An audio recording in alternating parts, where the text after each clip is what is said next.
By the way, let me do some, how to say, ice breaking. May I know your name? Adura from?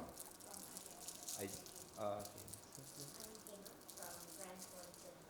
Okay. Okay. You, Prof? Oh, all right, sure.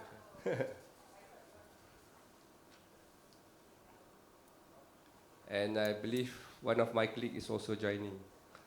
Actually, he have a lot of knowledge, experience on the ground, better than me. I only talk about policy. I just do talking and discussing today. Just be chill, because I'm expecting that hopefully we have some insights about DRR, disaster risk reduction, and also climate change. So I'm not sure whether you all have experienced any kind of disaster yourself. Tuan Junaidi, please come to the front. Have you ever experienced any disaster by yourself? No? Family? Banjir? You're stuck in floods? Banjir? On the way back home? During when? 2021?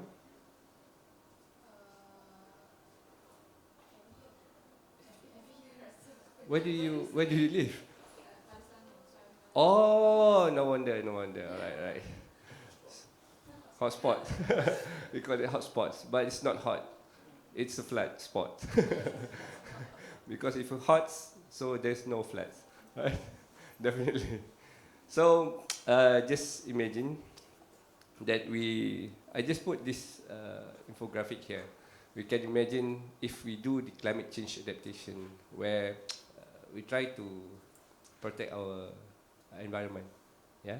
Then we can divide into two sections here, where we have a prosperous Malaysia, living in peacefully, green, the economic growth, much better. But then, when it comes to disaster, you can see there's a lot of, how to say, chaotic events, right? Mainly. And just introduce myself. I'm Colonel Dr. Haji Mohd Syukri Madnor, now assigned to the Malaysia Civil Defence Training Academy, which is in Bangi. A part of my background is really I just finished my PhD studies in climate change. Formally, I just finished actually, just getting my Senate approval letter 29th of July. Just finished. My background is mainly on disaster risk management, but I jumped into this climate change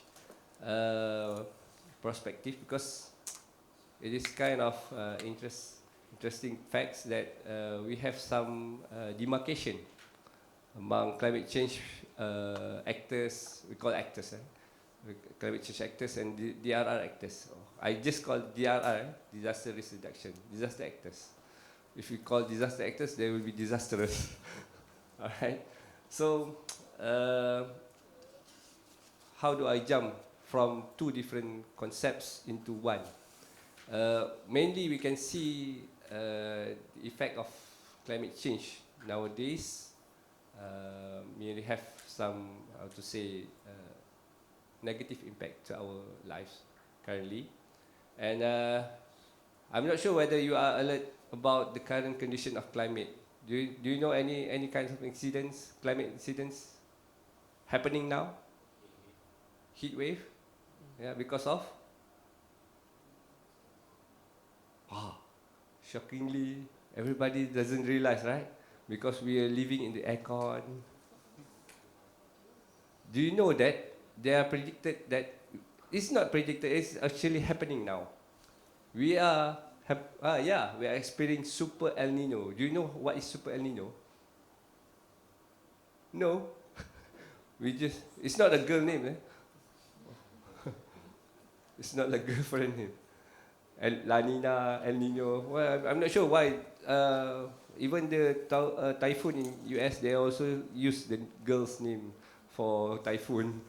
Why? I'm not sure. Not for gender bias, sorry. But you can see El Nino. Why they call it Super El Nino? Because we are expecting +2 degrees Celsius of increment. So we are expecting now that our temperature will achieve around 43 to 45 degrees, which is quite, how to say, I've been to Mecca during the hot summer. The temperature maximum 45 degrees. So we can barely stay outside because of the heat and so on. So can you imagine the same conditions happening in Malaysia? So we are experiencing that, and hopefully, I'm not sure whether we are prepared or not. So let me jump into this topic, where today I will demark into 4 sections. First, the terminology, just to get a lot of understanding on what is disaster risk reduction, disaster management, and also on the climate change part. And the next is on the climate risk. This is what I'm trying to reveal, what is happening now in Malaysia, all right, in the world and also in Malaysia. And the next, how to integrate the disaster risk reduction and the climate change adaptation. I just promoting this kind of concept. This is my part of the my research that I try to pull everybody from the climate change side and also from the disaster risk reduction side to be one team, to be in unified initiatives. Hopefully, it is actually not a common term. They just started in 2021, so hopefully we are not late to adopt this kind of strategy. And finally, how to bridge these gaps. And since we have lots of people here, actually I bring a lot of things. I'm expecting, because based on the WOVA, there will be 30 packs. Yeah, sure. Even my sensei here, Dr. Gary, and my colleague here, Major Junaidi, he also gained a lot of experience in hands-on on the disaster on the ground itself. So maybe you can take whatever you want. There's a lot of it. And I also have some souvenirs. We have some umbrella and tumblers for active participation. But since you have 1, 2, 3, 4, 5, 6, 6 people here, so you are the lucky 6, because I bring 6 of it. You are the lucky 6, actually. So everybody managed to win. All right? Okay. So let me jump into the first topic, which is the terminology. Hello, sir. Oh, we have new competitors. All right. Okay.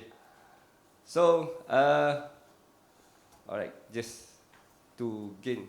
I like to conduct my class in a two-way communications, because I want to find insights from everybody.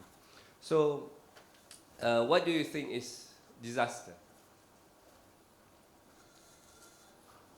What is disaster?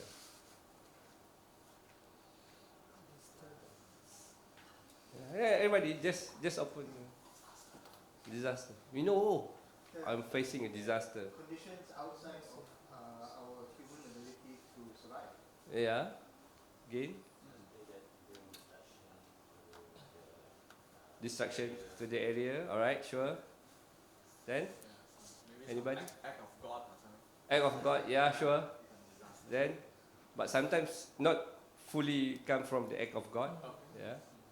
Act of humans. Act of humans as well. Yeah.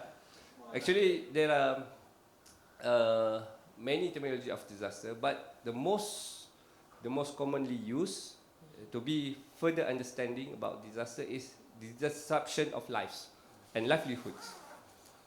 If any hazards or any incident happens to you, let's see, there are huge water coming from the top of the hill. coming towards to you, where there is a lot of populations, housing, and so on. So we call it disaster. But it happens in jungle where there is no disruptions. There is no, how to say, there's life there. So we don't call it disaster. Right? So disaster actually, when you feel itself to you, directly impact to you, especially the human, your livelihood, and also impact your economy, daily lives, your activities. So we call it disaster. Then again, that is why the new terms, we call it disaster risk reduction. Before we call it disaster management. Because we try to manage the disaster, but again, we cannot manage it. Why? Can we manage disaster? We manage the disaster. I want to manage these floods coming, only cover this area. Can we? Prepare ourselves. Yeah. That is why the terminology comes with disaster risk reduction, because we need to prepare ourselves. We need to face the impact of disaster, because we couldn't, how to say, avoid the disaster. It will definitely happen. Whether it comes from the God, act of God, or our interpretation. Because sometimes when we say act of God, like heavy rainfall, landslides, but eventually there is a mixture of human anthropogenic activities. Previously, you can see when we talk about disaster, before 20 years back, 30 years back, there is no further urban development there, where there's a lot of trees, there is no cutting trees, there's a lot of, how to say, the soil conditions is quite rather good. So definitely when there is raining coming towards the hill, so the soil will absorb the water. Even the trees, they will absorb the waters, right? But when there are trees being cut, okay, and the geography has been changed, so that's why whenever there is heavy downfall, heavy rain, we call it heavy downfall. Mainly at the downstream, the water will directly flow. There is no absorption from the soils. That is why when we say act of God, yes, because of the changes of rainfall intensity, but again, there is also intervention of human anthropogenic activities, right? So that is why, how to say, we need to manage the risk of the disaster itself. So when you say managing the disaster risk, there are three elements, which is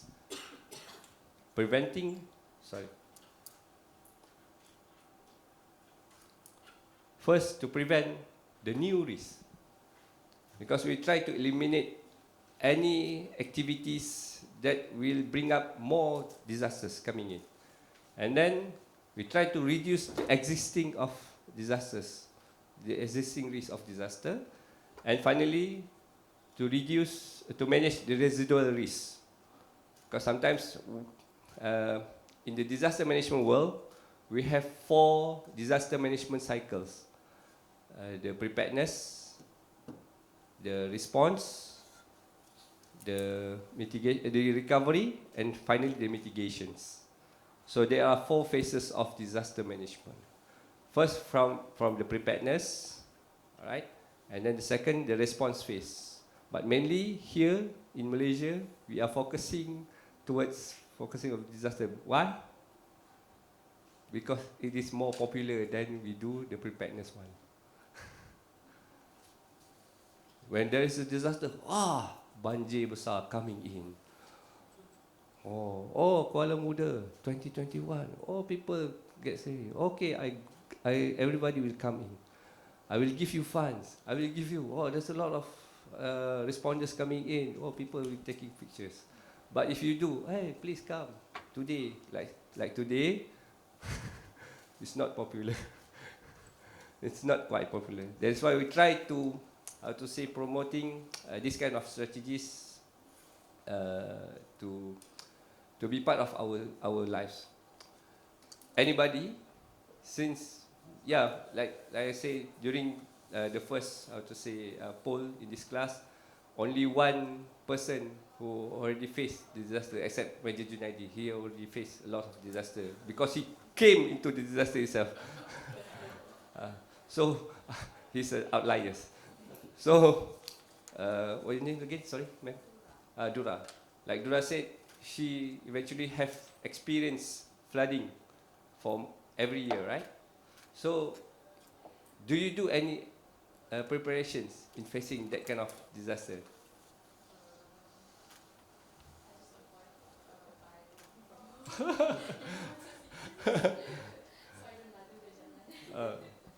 But how do you avoid?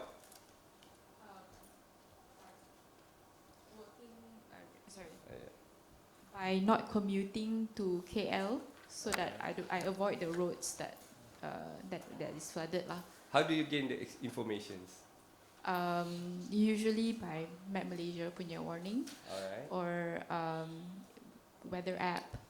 If there's an expected heavy rainfall, then I just plan my route lah. Okay, great. Thanks. So definitely, everybody who experience a disaster will get themselves prepared. But have you ever heard the apps of My Cuaca, meteorology? Everybody, do you check the Met Malaysia every day? No? Not every day? Yeah. It's very important for me. Only during the important events. Yeah, outdoor event, especially. Nice to know. This is what we call our normal Malaysian.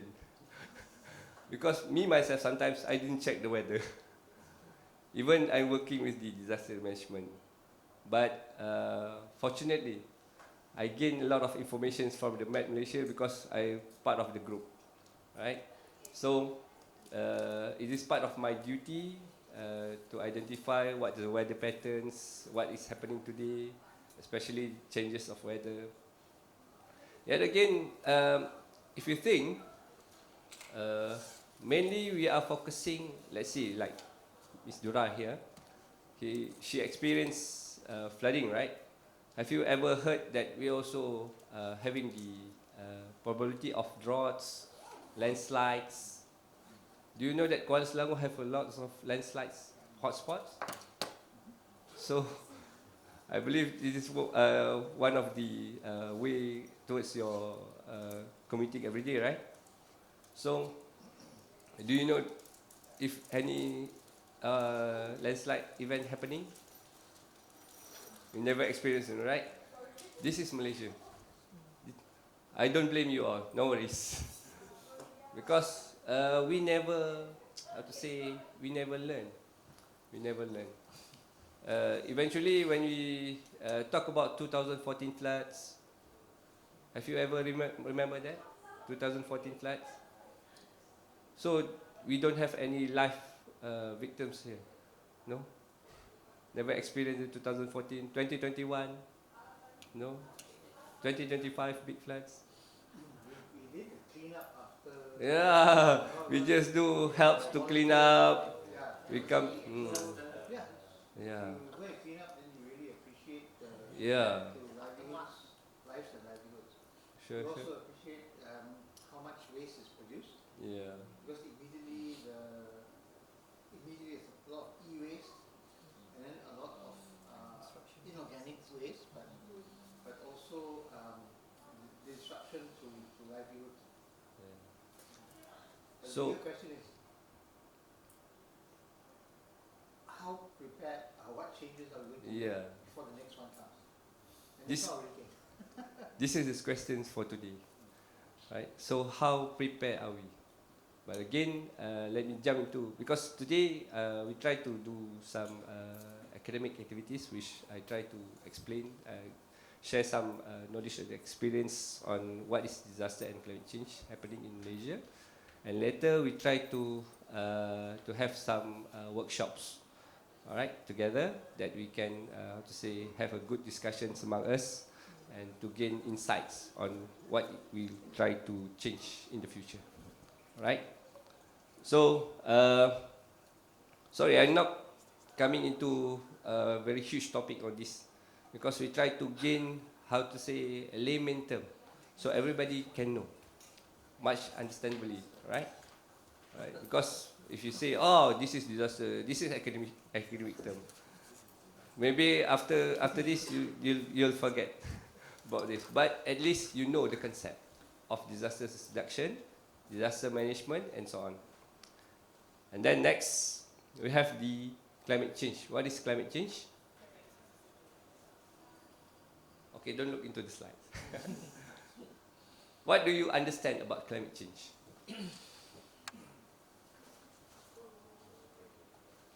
Change of weather patterns, all right? Extreme changes. Yeah, caused by human actions. Then? Over a period of time. Yeah, over a period of time. Yes. In a simple term, when we try to say to our grandmother, to our mother, our parents, grandparents, right? What is climate change? In a simple way. Unpredictable.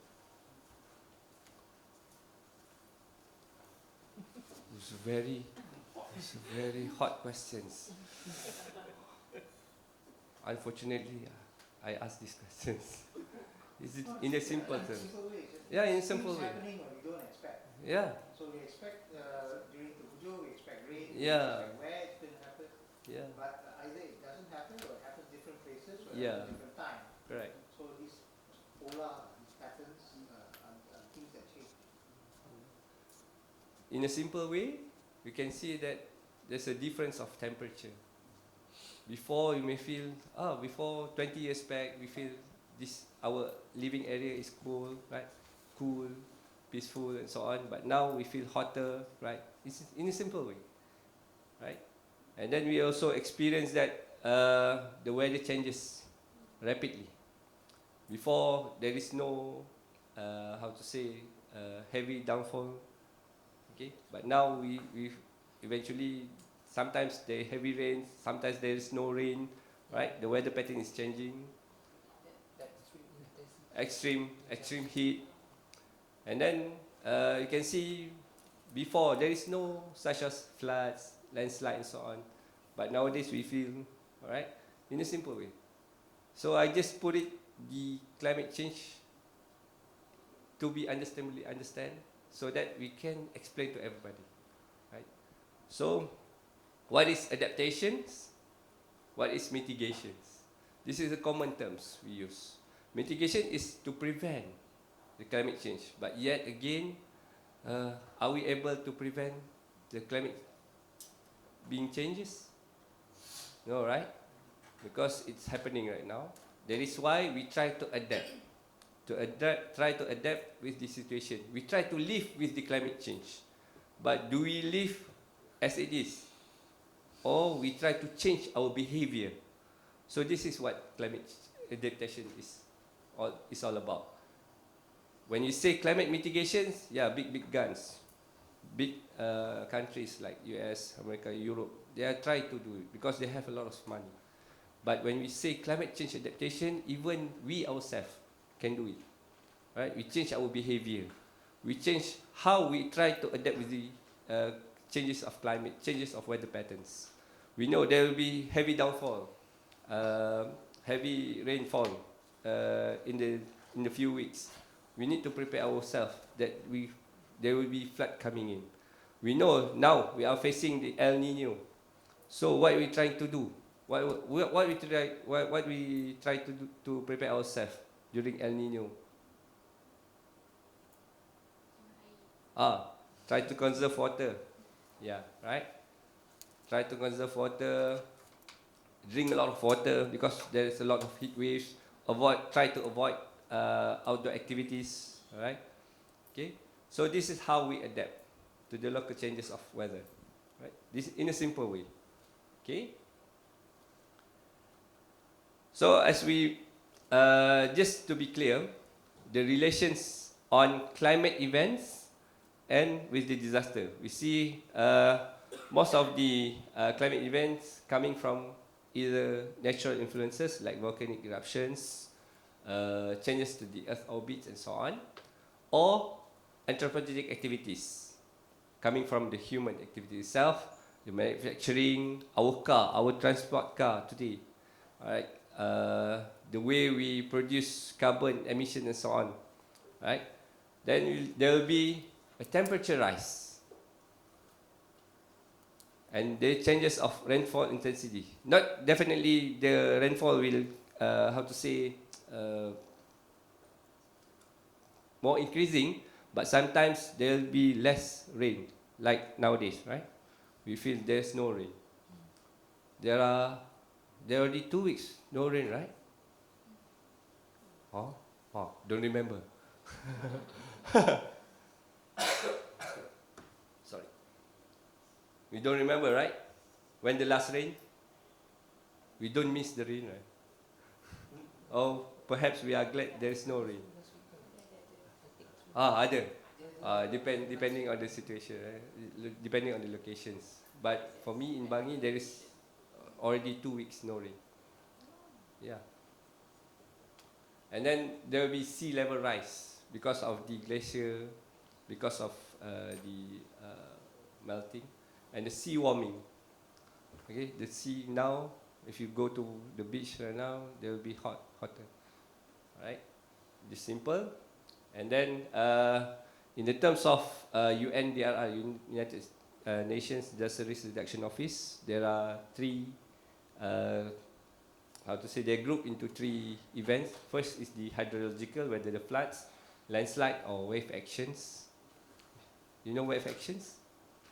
A huge wave of and then climatological, like droughts and wildfire, is happening right now.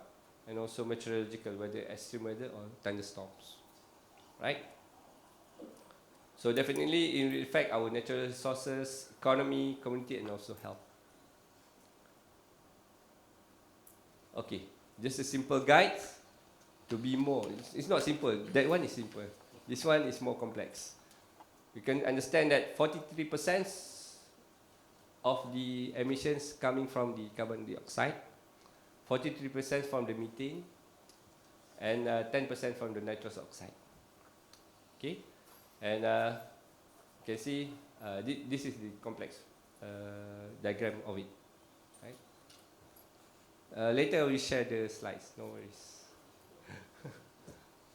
All right. So again, we are talking about climate risk. This is the real climate risk happening in the global and Malaysia. So you can see our condition right now. What is the current temperature? Climate change temperature? No, I mean the changes of temperature. 1.5 is the target. 1.3, 1.4, is it? Oh.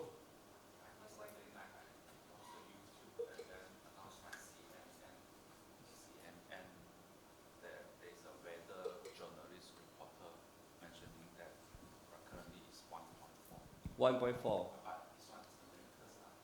In Malaysia? Or in Malaysia is the global. That one is from CNN. Oh, from CNN. Alright. Definitely 1.4 is quite crucial, right? But it's not, how to say, the gradual temperature. The gradual temperature reported by AR6, the one of the bodies who manage the climate change, is 1.1 actually. So our condition based on the report by AR6 is 1.1 degrees Celsius. 1.4 maybe because of the current weather, El Nino effect. Again, the target, our current condition is 1.1 degrees Celsius, which is every year there will be 1.1 degrees Celsius increment. Right? So in a simple way, I try to explain in a very simple way, which is every year we'll try, we not try, we are experiencing 1.1 degrees Celsius of temperature increment per annum. So,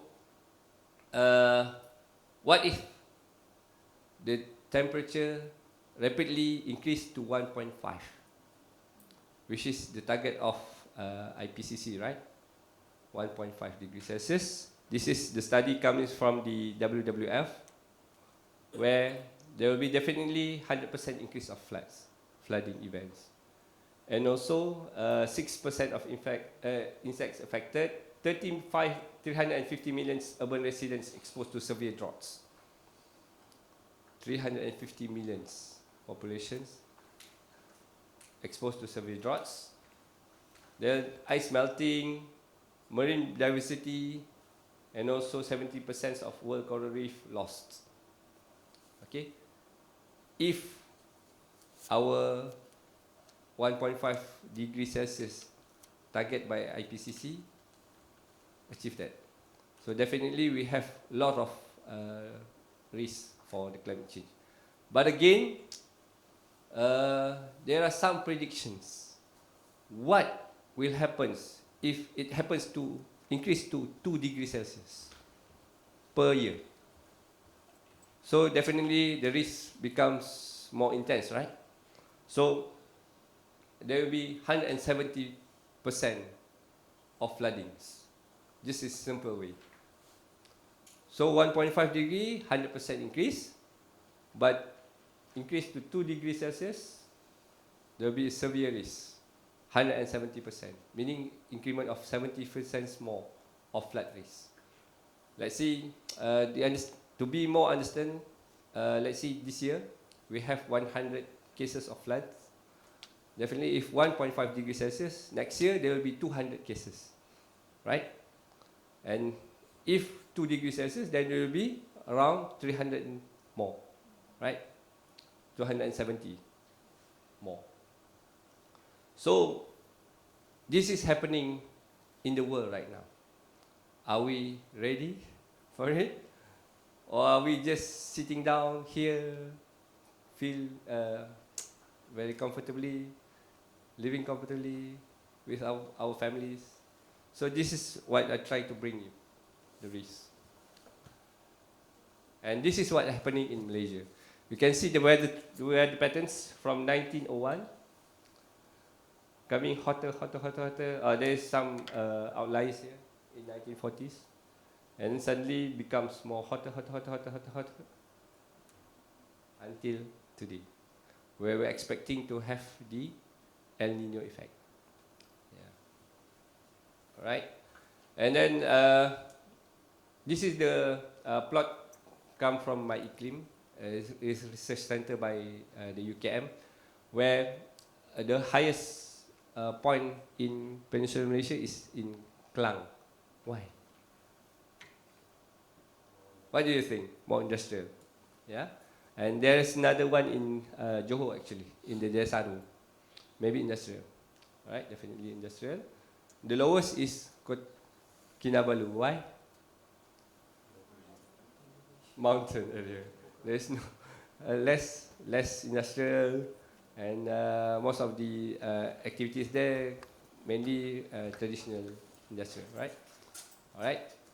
So, but again, in Malaysia in 2050, it is predicted that we definitely will have 1.5 degrees Celsius of temperature changes. This is research done by UNICEF. Right, in 2023, definitely our temperature in Malaysia will increase 1.5 degrees Celsius in 2050. So, but again, based on the El Nino conditions, I believe it happening now, right? Already achieved 1.4, I believe.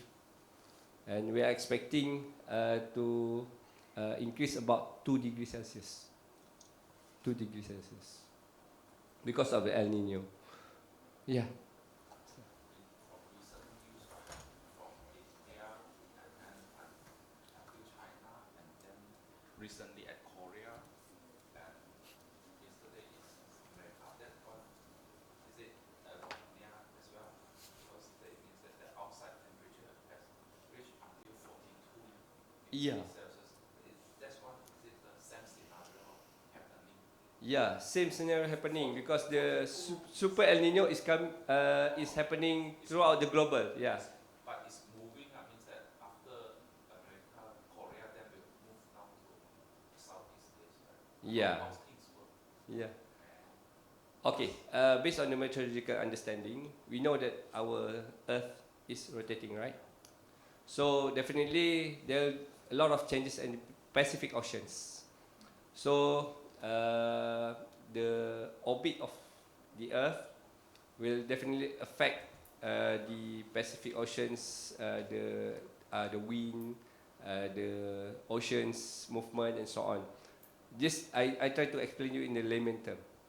Then when it comes, do you know how typhoons works? No. There are different of temperature uh, temperature difference between one area to one area. Yeah, it's a kind of circulations. It's kind of circulations. When we feel hot here, and then this is cold here, there will be a different of temperature. There definitely comes the wave coming in. So it's also the same with the El Nino. All right. So it definitely move one to another, and we are facing. We are expecting to have the Super El Nino starting from August, which is happening now, until February 2027. So there'll be how to say, there is some phases now. They are towards the America, coming to India, but definitely we are already facing the El Nino, Super El Nino. But like you said, sir, that our temperature is definitely 1.4 degrees based on CNN in the US, right? Yeah, it happening globally. Partially coming down towards for each region of the Earth, right? And then just to make you more, how to say, panic, not panic actually. 2020 until 2029, we are expecting to have lots of heavy downfall. All right, heavy downfall, highest simulated rainfall ever in a decadal. In a decadal, I would say every 20 years, 30 years, we have the predicted downfall of rain intensity. So in 2020 until 2029, there are prediction that we will face a lot of, how to say, heavy rainfall, and we are expecting more floods, more landslides, and but during this El Nino season, we are expecting droughts, right? We are expecting droughts, and as mentioned, that our dominant hazard is here in Malaysia is flood, because we have a lot of water coming, right? As expected. So far so good? Okay. I try to speak you in the layman term, right? Hopefully you can understand. Okay, this is the historical event of what is happening, what has happened to Malaysia. We have the previous 1926, the worst Malaya floods. Have you ever experienced the 1926? No? Oh. There will be all fossils. All right. Okay. And then 1970s. I believe 1967, 1970s, there are also huge floods happening in Malaysia. I think, oh, there is no 1970 people. All right. But maybe you've heard from your parents or grandparents that we already experienced the 1970. I believe it's more greater than the 2014 floods of Bah. Then we have the 1993 Highland Towers collapse. There is the transition. Previously, before the 1993, there is no regulations or specific mechanism on how to respond to disaster, right? But because of the event of 1993, Major Kijang experienced it, right? Yeah, he personally count? No. No, not yet. Alright. 1993, there's a huge event of Island Towers collapse. Although it is not about the climate event, but this event changes the Malaysian governance on how to manage disaster. It is the first on the 1997 we established the National Security Councils, which is to manage the disaster. And then there is a changes again in 2016, where the task of national disaster management, the task of national disaster management comes to the National Disaster Management Agency, which is NADMA, and also Malaysia Civil Defence Force. Later I will explain. Right? And then we also have the biggest floods in 2014. Sorry, I'm not putting it in here. That's the worst ever that we face, right? Especially in the Kelantan, Terengganu, Pahang, Johor, even Selangor been affected. And then again, it happens in 2021, right? Where the Selangor, Kuala Muda, eventually the Kuala Muda have a good story to be told, which is the Kuala Seri Muda. It is actually a flood retention area. I believe you already do your studies, right? So the area actually definitely will flood, but I'm not sure why people build houses there. Definitely. Yet the 2021 opened the eyes. Yeah, we struggle to respond there. Maybe people keep asking, oh, the government is not sufficient to help the people. But yeah, when you live in a very, how to say, critical, or we call hotspot, but it's not hotspot. It is definitely disaster spots. So what do you expect, right? So this is what happens if you lose the balance of integrity in building houses, urbanizations. So, yeah, definitely. Do you have any homes at Sri Muda? No. You live in peaceful area, right? Everybody in KL, mostly. But again, if you thought about the risk, later I will show you, right? Kuala Lumpur is the most highest risk area. Later, I will show. Alright? Later. It's a surprise. Alright? So, 2024 we have the El Nino, but it's a rather small one. But 2026 we have the Super El Nino. And then 2025 we also have the Northeast Monsoon Flood. Actually, every year we have the Northeast Monsoon Floods. So, but the best story to be told that the Kelantan and Terengganu people, they like the floods actually. It's like a fiesta. It's like a feast, right? The pesta, because they're expecting. Even the Temerloh people, all right, they expecting floods every year, right? So they already live with the floods, and hopefully this 2026 there will be changes of the climate change bill to be published. I'm going to show the progress now. This is initiative developed by NRES, and 2027 our mind nap, which is napping right now. We should change the name, right? Because we are all nap, right? I just heard that the initiative started in 2017, but still 2027. After 10 years, we don't still have our nap because we like to nap, right? You know NAP, right? National Adaptation Plan. Alright. Maybe they should change the name. Right. And in 2025, we also produced the disaster risk reduction policy. based on the Sendai framework for disaster risk reduction.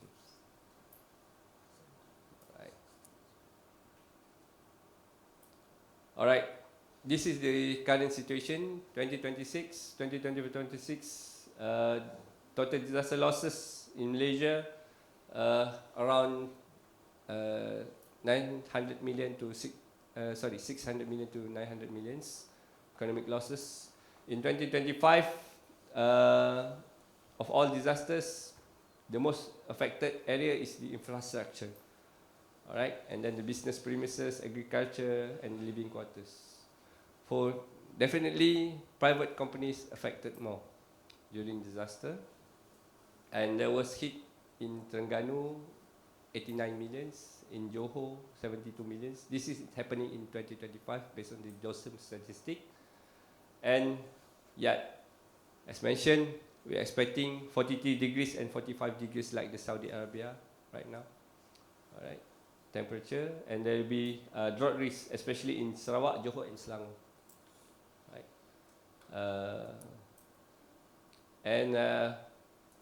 Yeah, this is the scenario if we don't have the adaptation plans coming in.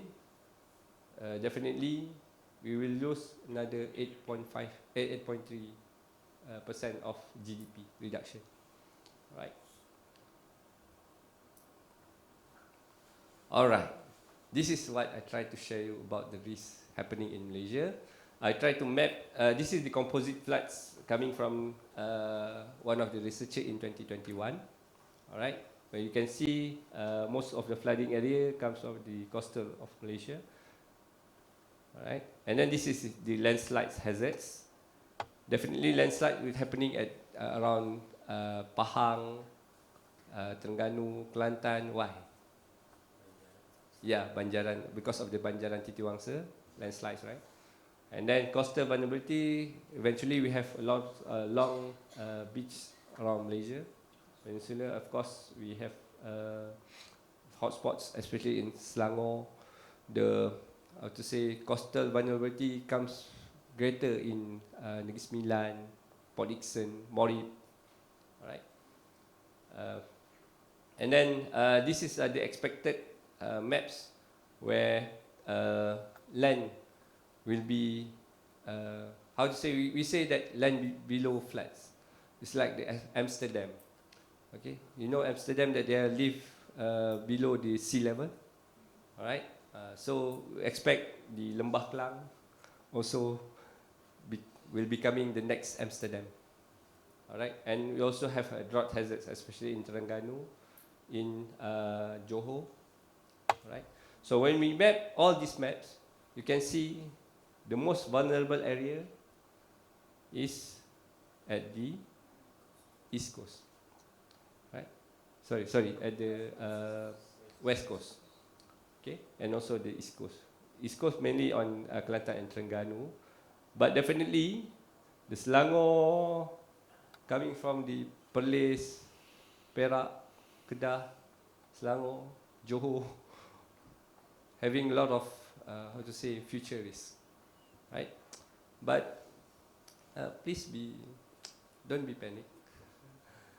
It's just only prediction. Yeah, it's just only prediction. It's just only prediction. But it is actually based on the research, right? So even the Lembah Kelang, like you say, KL, I also, but this is out of climate topic. Eventually, Kuala Lumpur having a lot of, how to say, disaster risk, not only on the climatic events, but also on the geological events like earthquake. Yeah? Have you ever heard that we have the fault line direct from Negeri Sembilan towards Kuala Lumpur? And fault line is the, how to say, it's a earthquake line. Yeah, although previously we've been taught in geological that we are outside of the ring of fire, right? But it is actually, how to say, a 2D maps, right, around the ring of fire. It's a 2D maps. But if we plot it in 3D way, when we see from the top, yeah, you can see Malaysia outside from the Ring of Fire. But when we try to make it 3D, definitely we have the fault line directly from Sumatra up to Kuala Lumpur.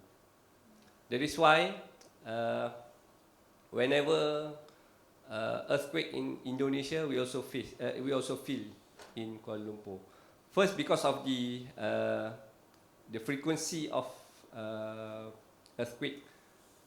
They call, I forget the terms.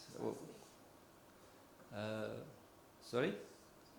Seismic, right? Not the seismic.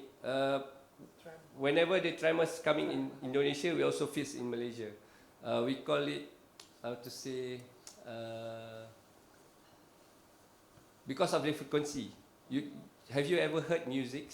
When you hit one pole, this one pole also will vibrate. So it's the same. I forget the terms. Alright. So the same happening. This is outside the climate. But again, if you see on the climatic events, yeah, definitely Kuala Lumpur and Lembah Kelang will face a lot of greater challenges with the rapid changes in Malaysia. Alright. So, and based on the UNICEF, 25% of Malaysians will be displaced in 2030, 4 years more. Right? So should we be at ease or should we be ready? Right? Yes. Is this displacement more due to long-term phenomena? Sorry, is this displacement that is anticipated, 25%, due to long-term phenomena like complete inability to have a livelihood where you are? In other words, for example, is it because there's not going to be sufficient food supply for all of KL, such that some of the KL residents actually have to move out? Or is it more a situation where the place where you are is actually no longer livable because you actually have it's no longer feasible to weather all the extreme weather events? Alright. So is it more based on supply phenomenon or actually livability phenomenon? Okay, it is actually a temporary displace. Okay, so they may have to move, for example, out into the blue or grey areas, Yeah. away from the red Away from areas, it. away from the red areas. Okay. Alright. It's just a temporary. But yeah, yet so far we don't have any data that supporting that we have a lot permanent displacement, right? Yet again, when you see there's still risk. If we definitely when we there is a risk-informed analysis being done in Malaysia, our rank of risk is about 101. I mean, which is we are the most not risky countries, right? But the situations here seems like there will definitely be change, right? Yes, Doctor. I'm wondering why the east coast of Sabah, it appears to be somewhat safe. Although that's one of the most Yeah. drought-prone areas, and then also they have a lot of floods. I think that one island that we share with Indonesia was Yeah. declared a disaster Yeah. area because of drought. But that place looks very, very blue. Yeah. Not very red. I'm not sure. Maybe we should ask the researcher, or maybe they don't have enough because data. I mean, it looks like Sabah Sarawak has less data. Yeah, I definitely. know that Sarawak is a bit more private about their data, Yeah. but Sabah normally has more data than Sarawak. Because I think even our Info Banjir and Info Kemarau Yeah. covers Sabah. Sabah, They yes. don't cover Sarawak. Yeah. Yeah. And I Yeah, So I mean, definitely. maybe we need more data from that. Yeah, maybe we need data. Yeah, again, the current situations, as you mentioned, Dr. Gary, we need a lot of investment towards getting a lot of data. Because digitalization, Peninsular Malaysia has A lot of, yeah, of instrumentation. yeah, definitely. All right, any questions about this? Oh, are you surprised with this? Yeah, Maybe I can share a bit. yeah, sure. Please. Hi guys, from Maybank actually. Since Dr. Gary mentioned about that, from banking/financial institution perspective, we used to do this kind of financing, traditional financing, whether we just look at their repayment capability for client to repay back. Should we finance them? But now bankers or financing institutions have to actually integrate this climate risk also in their screen document. We have a ESG screen document where we assess the ability for them to repay. Not just that, but we also need to study their physical assets, where they are located, for example. So this is something new for us. And coming from a tiger bank, I think it's important to actually maintain this reputational risk for us, because financing activities which are doing hazard to environment is something that we bank also very much aware. So just sharing that. All right. So in Malaysia, actually, the data being procured by Nahrim. They have lots of data. They have lots of data, but again, they have also limitations. Where if they're going to procure lots of data, so they need a lot of investments. That is why we try to promote later on the involvement of from private sectors, so on, because major risks happening in Malaysia will not definitely affect not only on the populations but on the private sector as well, right? But yet again, Nahrim, they are trying to do their best. The latest data that they have is around 2024, I believe. Yeah, but they're expanding. And we also, sadly in Malaysia, we don't have some publicized risk map, right? Yeah, because of I'm not sure whether the government mindset or the people mindset itself, right? So we will talk later. Yeah, sure. So. I'm from IJM. We engaged with Narim a few times as well to get data. Yeah. They shared with us in their opinion, because we also shared asked them, like, okay, in your opinion, actually, like, when you see all this scenario, the 1.5, the 2 degree, the 6, and the 8.5, which one do you think is the most probable? Yeah. But they're like, okay, don't quote me on this, but 6.5, they also have another one, the RCP 7, that they think is the most probable when it comes to sea level rise, which I feel like it's very alarming, because here we are talking about benchmarking risk against 2 and 1.5, tapi the experts are telling us they are actually worried of like the bigger risk.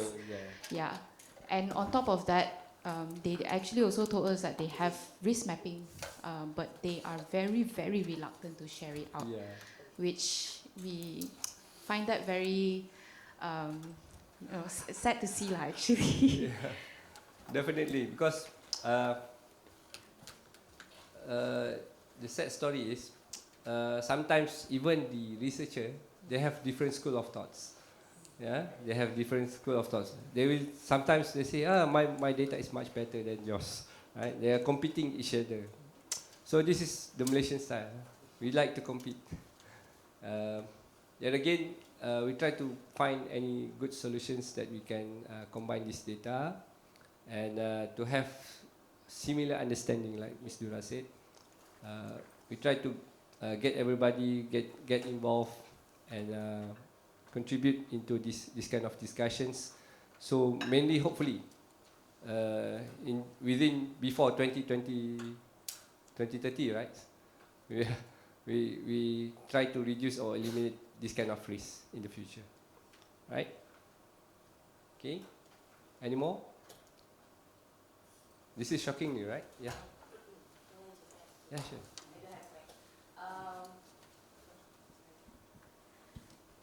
Hi everyone, I'm Aina from Selangor Climate Adaptation Centre.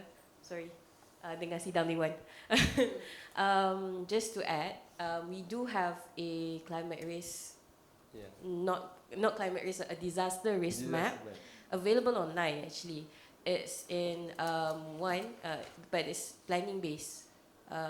One is from the National Physical Plan, the 4th National Physical Plan. It is available online and you can see it is even zoomed out to state by state. I think that's the only disaster risk map that is open for public lah. And another one is from the state level, which is also available online, is the state structure plan.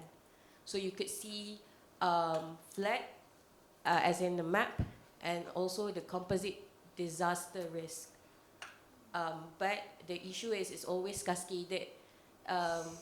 It's always just an update from the year to year, and not as updated as what we could see now, the current reality. So there is, if you just want to spark discussion between the organisation, you can start from there. But that is just like a 2D with no like depth or frequency or intensity punya information lah. On that note, I also have some question to ask. Can I ask now? Or Sure. Okay. Yeah. So, working on adaptation particularly and preparedness. So, I have 2 questions. So I'm a graduate town planner, and I worked previously with preparing the National Physical Plan, the new one that will be published, that coming next year, whatnot. So there's 2 situations with disaster risk in planning. One, I understand that there is a common definition what we define risk is, and is your organisation, I would say, ready for us to uniform what is emerging risk and start talking about it, at least in the from the public sector dulu, because when we talk with contoh the recent situation with lubang benam, and then one of the officers said this is not risk because it's not causing harm to the general public, and then that is urban risk. So it's not part of arahan Nakmah nombor 1, and then you cannot say it's risk. And then the second thing is in Selangor, particularly in the northern district, there's occasionally there's puting beliung. So it doesn't harm anyone, but who knows in the future. So this puting beliung event, we don't see where the locations are and what would be the future risk of that particularly. Kita selalu nampak that online, but there's no. So what's disaster risk in preparation that we are talking about? And then the second thing is, how prepared are we as a public sector to tell the public at large that we are at risk? Because as an adaptation centre, we are also quite nervous to say you are at risk. So when just to share out loud that Selangor is preparing to do a climate for the state climate vulnerability risk assessment. So we are afraid of our data as well, and would say, flooding would be causing maybe displacement to this kind of people, and then it's people at near the river, so they might be displaced, and the issue with Sri Muda is that when people find out it's a site that shouldn't have development, Yeah. then that's opening up a different story. Yeah. So how prepared are we to tell the public that we are at risk? It's easier to say you have to prepare, but we can't, as a public sector, tell that tomorrow there will be a heavy rainfall, so you should stay at home today. We can't really tell that, kan? Yeah. So yeah, that's something with preparedness. So one is uniform definition of emergent risk, and how prepared are we to say we are at risk. All right. First of all, I would like to congratulate Selangor. Actually, they have their own climate change policy. Yeah. The first I ever am state. I am particularly looking over the first ever states in Malaysia who have to have the climate change policy, other than the Johor. But Johor, they don't have the policy. They have the setup in Johor. They just set up actually. It's based on the parliamentary setup, like Selangor. Yet again, I would see that I would love to see if Selangor then have a good unified organizations among multiple actors, which is later I will propose. In these sessions. Yeah, Doctor. All right, sure. Yet again, as you mentioned, ma'am, your name, sorry? Aina. Okay, like Miss Aina said, yeah, even the public servant, right? Public organizations, we have contradict definitions on the risk about disasters. Not only the public in Malaysia, public servants in Malaysia, but also the whole Malaysian. This is not one entity issues. This is whole issues. In this topic, in this morning, I will try to getting everybody to get involved on how we can break this kind of problems later. Yeah, Doctor. Thank you very much for the input. It's so valuable. Even something as simple as defining risk. Yeah. Because, for any one location in any part of the country, right? You have to break it down. First of all, looking at the presence of a hazard. If there is a presence of a hazard, then that's the beginning of your exposure to risk. Then only you say, okay, given this hazard, will it occur in such a way that I'm exposed? And then if it occurs and I'm exposed, am I vulnerable? And then you work backwards from there. So I can be in a situation where the same storm that impacts me and my neighbors impacts in different ways. Because the same storm might bring excessive rain and it might bring high winds. Right? Now, my neighbor might be in a place that floods and I might not, but we're both exposed to the winds. So I can still incur damage, but not from the same phenomenon as my neighbor is going to receive. So then that automatically breaks the country down into different zones that are exposed and vulnerable to different phenomena, right? But these phenomena can be brought by the same event.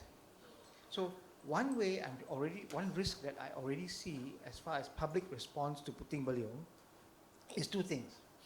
One, there's TikTok videos of people in their cars that are filming a Puting Beliung in front, and they're still driving towards it. Yeah. Okay, that is already 100%. Definitely. In the US, that would never happen unless you are a storm chaser. The storm chasers are different people. So everyone goes online and sees the YouTube videos and thinks, oh, I'm a storm chaser. Okay, so that one already is tak kena. Yeah. Okay. Second thing is there are people in buildings standing in front of windows filming the Puting Beliung. Yeah. Okay, when there's sheet metal flying around, and it's basically like a giant pisau that can just go through your window and deal with you. So all of the rules that preschoolers already learn in the Midwest US that live in Tornado Alley, I said, okay, number one, go to an interior room, go to a basement, go to all of these rules macam tak ada. Okay, and to me that's risk number one. Okay, so risk number one will happen regardless of all the other risks, which is people making themselves vulnerable. That means they see the hazard, they go to the hazard, they expose themselves to the hazard, and they make themselves vulnerable to the hazard, which is 180 degrees opposite of where we should be going. So the risk reduction for all of these actually begins with the education side, which is the benefit, as you know, everyone has the benefit of going to college in the US, di mana they were exposed to all of these things, di mana bila siren berbunyi, apa kena buat, mana kena pergi, all these things become part of the life. So kita kena macam Jepun lah, we need to drill it sampai orang faham. But it has to be something that you put up on a screen, a teacher can just cakap-cakap, apa ni? Apa ni? Puting beliau. Okay. Kalau nampak puting beliau buat apa? It has to be something that becomes part of because it wasn't part of our existence prior. I said, maybe 10 tahun sekali.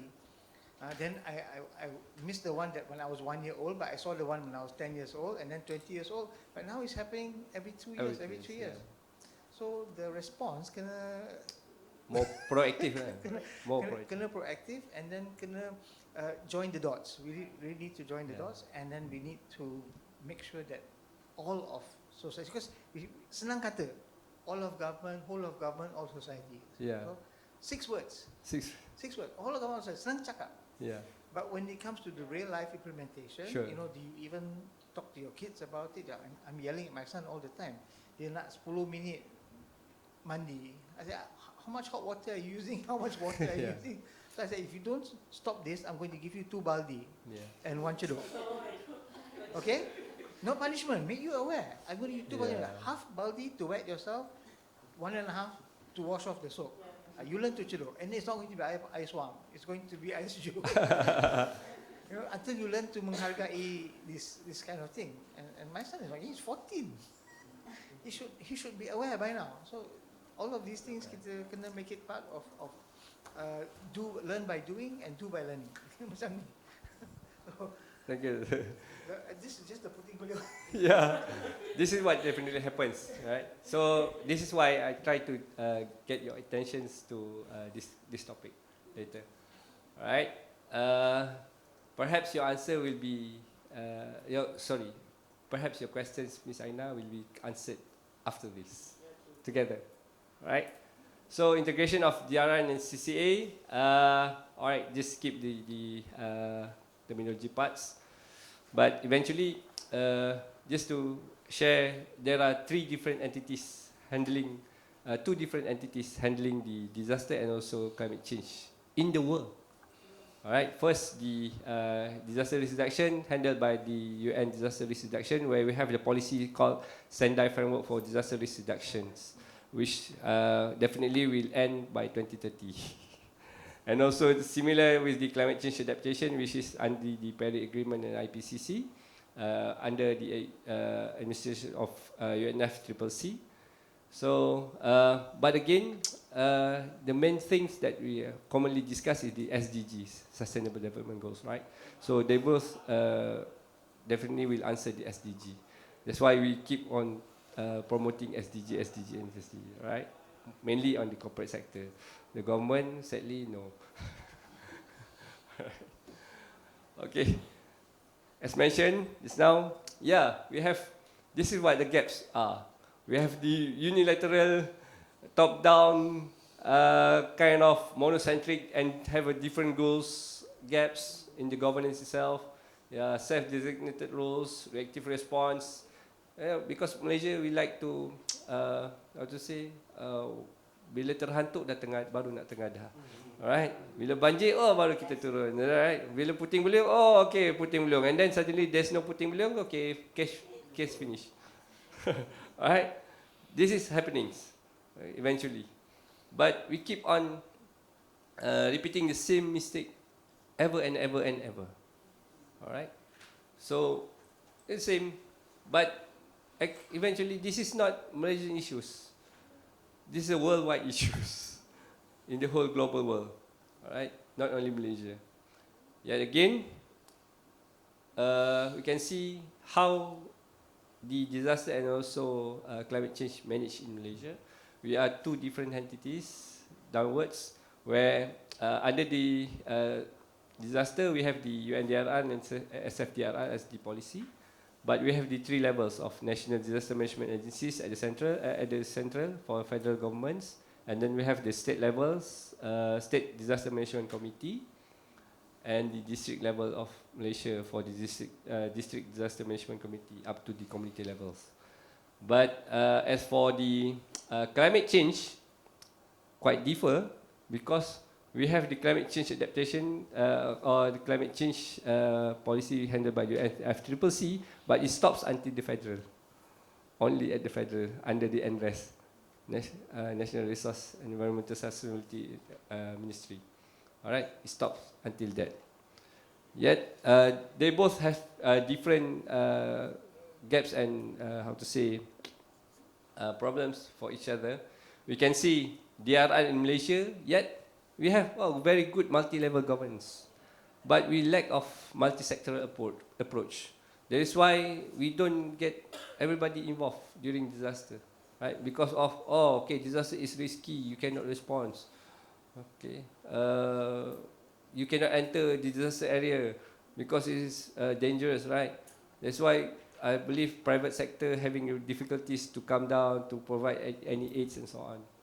Same, but as for climate change adaptation, there's a lot of involvement for everybody's, but it only stops at the federal level. Only Selangor have the initiatives compared to another 14 states, right? Different from Sarawak, they have their own different governance systems. Like Dr. Gary said, they have their own governance system and they don't share their systems. They never share. This is what's happening in Malaysia right now. So, I try to be the, maybe next time, please vote me as a Prime Minister that we can eliminate this kind of problems. But this is janji politik for me. Even the current government couldn't reduce the oil price, right? This is the global issues, right? Global issues. Just joking. Don't put me into. Later I will not be here for next year. All right. This is the gaps that we have. This is the problems that we are facing right now. So, we have DRR and CCA actors in Malaysia. We have the DRR actors, 45 participating agencies, mainly governments.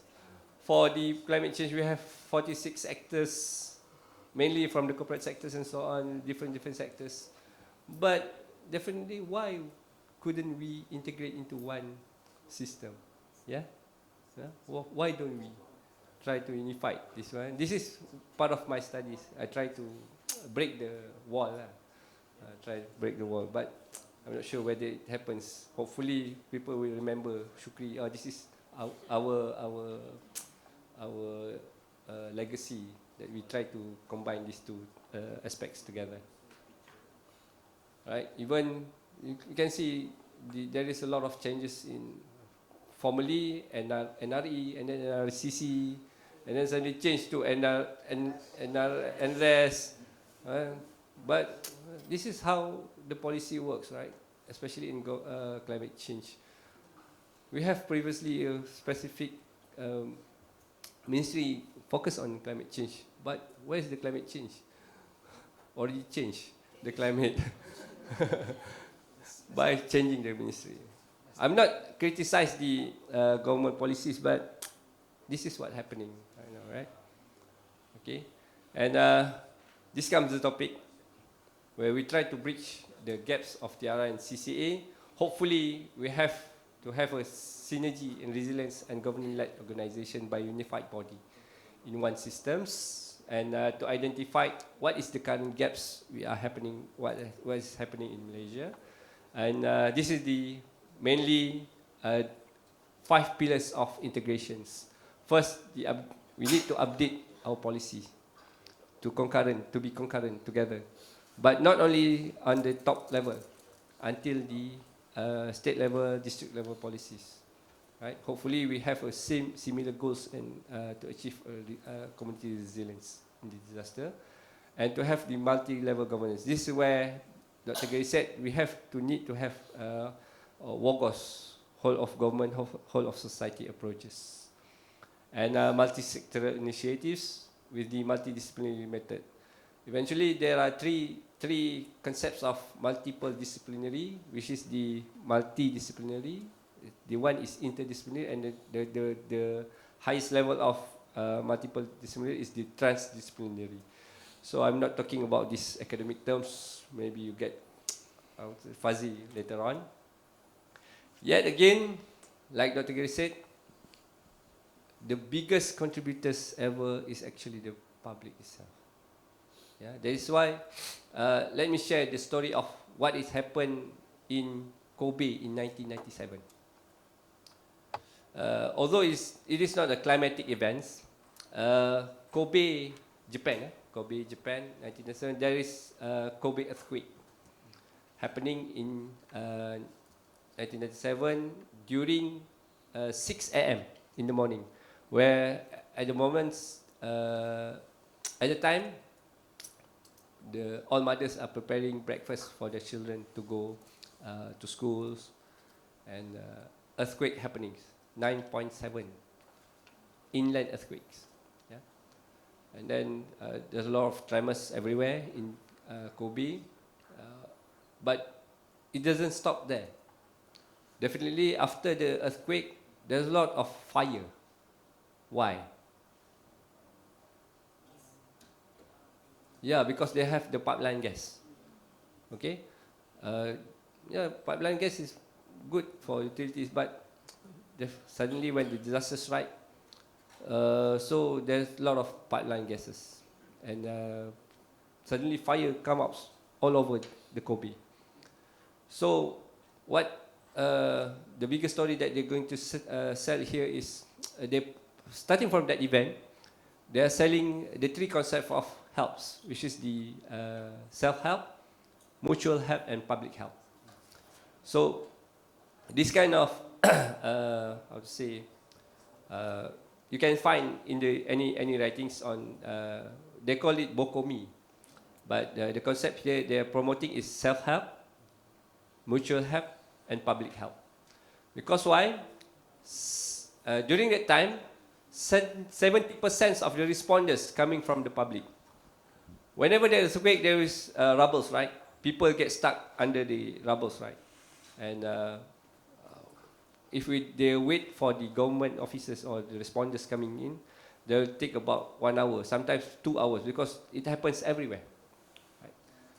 So what they're trying to assist is they use the car jack to lift up the rubbles and get everybody clear from that.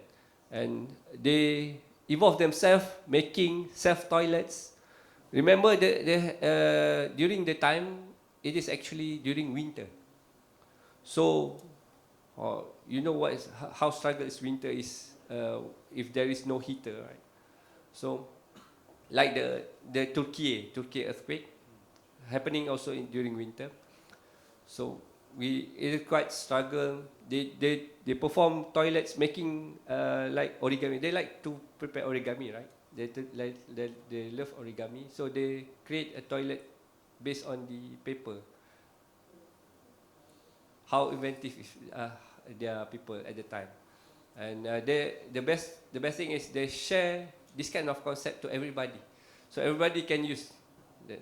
Even one of the story from the I've met one of the victims who experienced the 1997 earthquake during my studies in Japan. So this grandfather actually, he said that he even shared the foods. He have about one bread, but he need to share this bread to everybody. So this is where they implement the self-help, mutual help, and public help towards any kind of disaster. And now we try to promote the participation of community. Right? From this event, it becomes a huge story of in the history of disaster risk reduction, that we need to have community participation, community-based disaster risk management inside of our countries and so on. right? So we need to promote local champions and so on, because the the most reliable responders directly on the event is yourself, right? Let's see, Ms. Dura, when you stuck during floods, do you expect the government responders, the bomber, the civil defense, APM coming to save you? No, right? You need to survive yourself, right? You need to survive. If you stuck 1 hour, then you need to survive 1 hour. So sometimes, at the time I heard that during 2021 floods, people need to pee inside their car, right?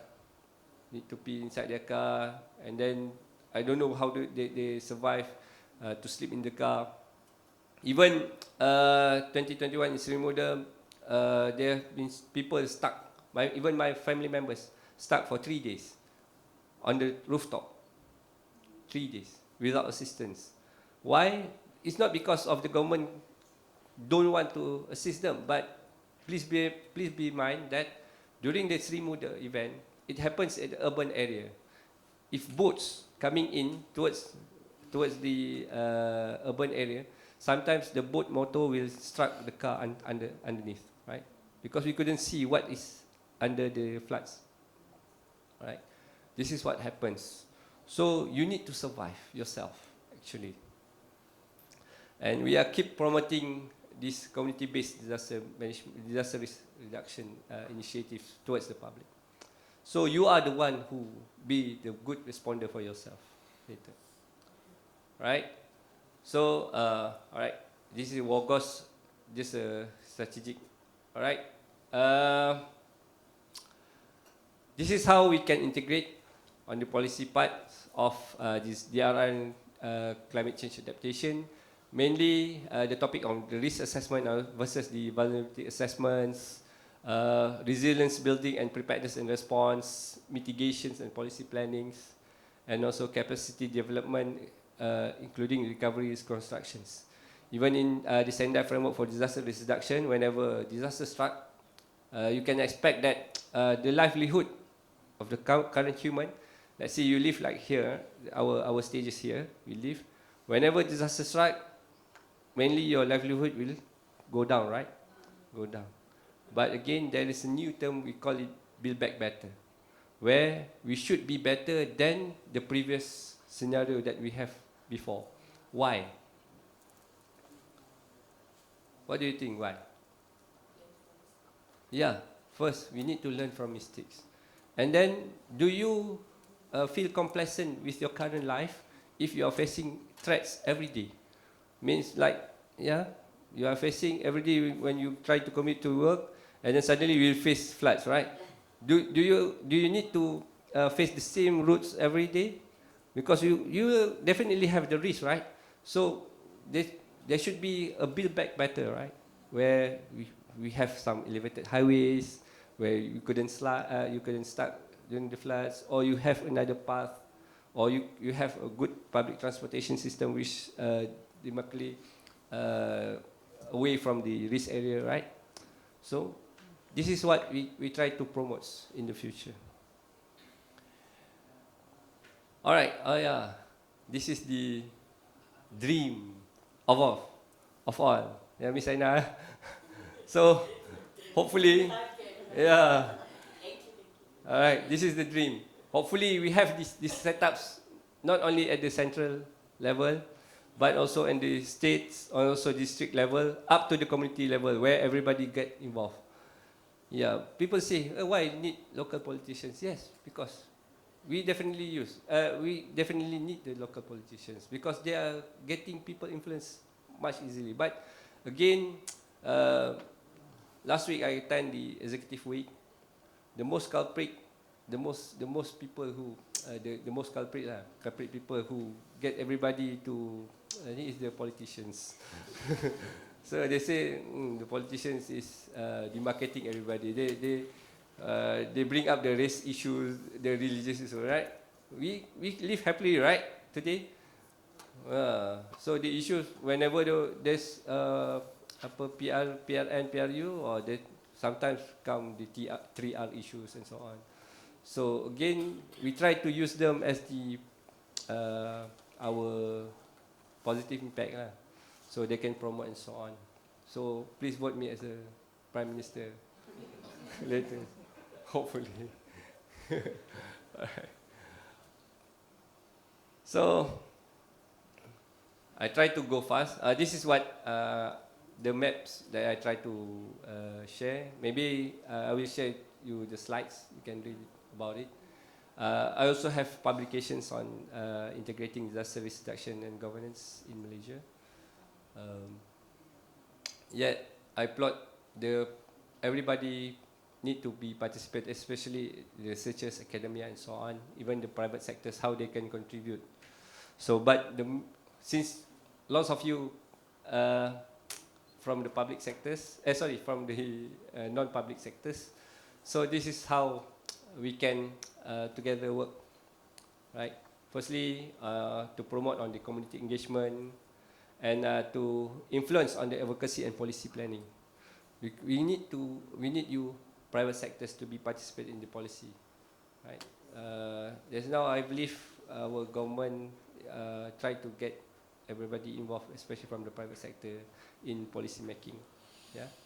And capacity building, yeah, we couldn't rely on the government itself. We need everybody to participate. In terms of humanitarian assistance, it's totally being late if you never prepare. Because just imagine what happened during disaster. Whenever you've been evacuated from disaster, actually what do you need? Mainly you will say you need food, you need medicines, you need shelters, right? This is the main necessity based on the Maslow hierarchy, right? But again, nowadays if you ask what they need in the shelters, I need internet, right? I need a aircon, right? I need a place to have privacy, right? So nowadays the world is changing. We need to change our mindset. So sometimes when we ask everybody, NGOs or private sectors, what you can give? I can give you beras, I can give you pampers, I can give you medicine and so on. But sometimes they forget, we also contribute on fuel. We can contribute on electricity. We can contribute on internet communication services. Yeah. So don't limit yourself. Try to open, because normally you can sit here. You can imagine if I stuck in a room, what do I need? So there is what contribution that you can provide or any assistance to the any parts of the members whoever affected with the disaster. I don't say victims; they are not victims actually. We are the actual victims because we need to work together. We need for them. Right? Sometimes even the responders victimize. We become the how to say humble to the people who being evacuated to the shelter. They're like kings there, right? Sometimes when they evacuated to the shelter, right? The best story is, okay, I don't cook foods. You need to cook for us. I'm the victim. I need to stay here peacefully. Oh, you don't have internet here? Oh, okay. This is general arguments that been happening nowadays, right? The scenario before is quite different, right? Tuan Junadi, he experienced more on the ground. That's why his hair become white more. Right? We are facing a lot of headaches if we only focus on responding. Yeah, and eventually the government capacity doesn't sufficient enough. Not only Malaysia, even the Japan itself. Yeah, that is why the people in Japan, they try to survive themselves. Right. All right, this is the academia and researcher side. If you want to contribute, mainly on research and innovation, education, training, knowledge sharing, and also modeling and forecasting. Yet again, like Ms. Aina said, commonly we have to have the same page of knowledge. Please don't argue ourselves. Even the Nahrim said some researchers I've dealing with Nahrim officers. They said some researchers treat Nahrim as their threat. They feel Nahrim as their threat because of Nahrim have a lot of data. Oh, definitely. This is Malaysian thinking. Sometimes, what is happening? All right. So, again, as for the public, we need the most thing is early warning system.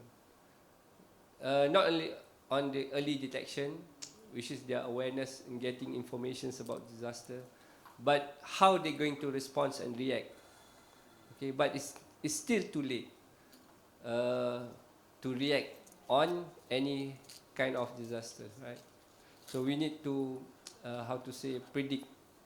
We need to have proactive actions, so on.